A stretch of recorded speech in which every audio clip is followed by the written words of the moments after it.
Hi there everyone, welcome to Technoholic. In this video, we will talk about how we can install JDK or Java Development Kit in our Windows device.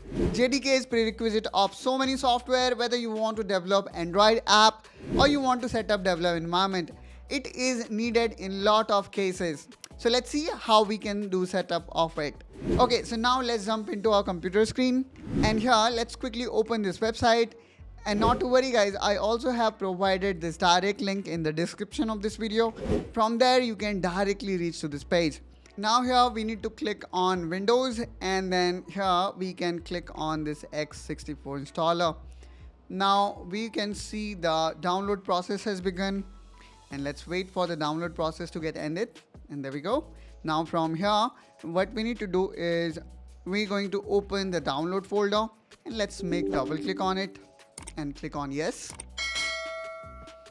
And now the installation process, I would say, is straightforward. You simply need to click on next to install it. And there we go. Here we can see we have successfully installed JDK in our system. Now let's click on close. And now let me also check my environment variable if I need to do some manual setting or not.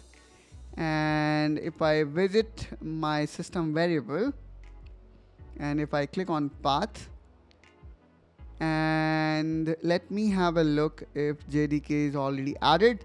And there we go guys, we can see the JDK is already there, so no more customization is needed. And let me also verify if Apache maven, which was facing error as it was not able to detect JDK, if it worked perfectly fine or not. Let me type cmd here, and now I'm gonna type mvn and let's hit enter. So seems like it is working perfectly fine, and it is not giving us an error that it cannot find JDK. That's all guys from my side in this video. I hope that you find this video helpful and informational. If so, then please do like and subscribe to Technoholic to see more such content, and I will catch you soon with one such another video. Till then, take care and bye bye.